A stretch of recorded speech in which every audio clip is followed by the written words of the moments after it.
Super കൺമണി സീരിയലിൻ്റെ latest promo വിശേഷങ്ങളിലേക്ക് എല്ലാവർക്കും സ്വാഗതം.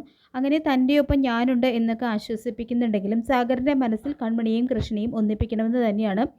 കാരണം മാനസയുടെ സ്വഭാവം ക്രൂക്കഡാണ്, ചതിയെത്തിയാണ് മാനസ എന്നൊക്കെയുള്ളത് ഏകദേശം സാഗറിൻ്റെ മനസ്സിലായി കഴിഞ്ഞു.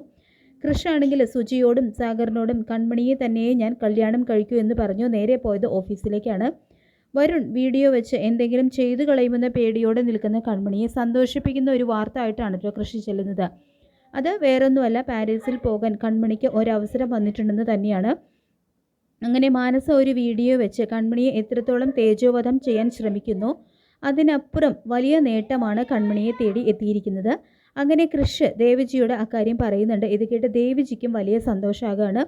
അങ്ങനെ ശ്രീദേവിയെ അടക്കം ചില സ്റ്റാഫിനെയും കൺമണിയെയും ദേവിജി വിളിച്ചു വരുത്തുകയാണ്.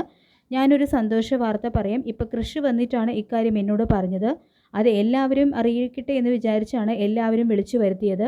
കൺമണിയെക്കുറിച്ചുള്ള വാർത്തയാണത് എന്നെല്ലാം ദേവിജി പറയുമോ. എന്ത് സാർ എന്ന് ചോദിക്കുമ്പോൾ കൺമണി ഒരു വലിയ യാത്രയ്ക്ക് തയ്യാറായിക്കൊള്ളൂ എന്ന് പറയുന്നുണ്ട് കേട്ടോ ദേവിജി. അതേ കൺമണി, ആ ഡിസൈൻ വരച്ചാൽ പാരീസിൽ വെച്ച് നടക്കുന്ന സമ്മേളനത്തിൽ പങ്കെടുക്കണമെന്നാണ് സംഘാടകരുടെ തീരുമാനം. അതുകൊണ്ട് കൺമണിയും കൃഷും സാഗറുമായിരിക്കും പാരീസിൽ പോകുന്നതെന്ന് പറയുന്നുണ്ട് ദേവിജി. ഇത് കേട്ട് കൺമണിക്ക് ഭയങ്കര സന്തോഷമാവുന്നുണ്ട്. ശ്രീദേവിയാണെങ്കിൽ അസൂയ കൊണ്ട് ആകെ ഭ്രാന്തെടുത്ത് നിൽക്കുകയാണ്. പിന്നീട് ശ്രീദേവി ഇത് മാനസയെ വിളിച്ചറിയിക്കുന്നുണ്ട്.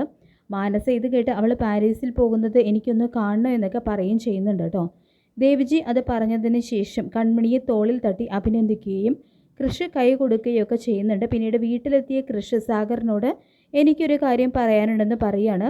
ഈ കുടുംബത്തിനെയും നമ്മളെയും ഒക്കെ ഇത്രയധികം സ്നേഹിക്കുന്ന നമ്മളെ ജീവൻ പണയം വെച്ച് രക്ഷിച്ച പെൺകുട്ടിയെ തന്നെയല്ലേ ഞാൻ കല്യാണം കഴിക്കേണ്ടത്.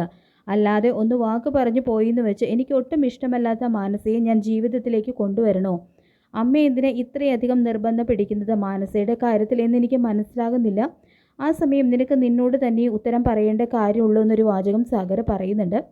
അതെന്തെന്ന് കൃഷി പറഞ്ഞപ്പോൾ ആണെന്നറിയില്ല. കൃഷി എനിക്ക് എൻ്റെ മോനെ തന്നെയായിട്ട് അറിയാം. ആ കുട്ടിയുടെ ക്വാളിറ്റിയും എനിക്ക് നന്നായിട്ട് അറിയാം.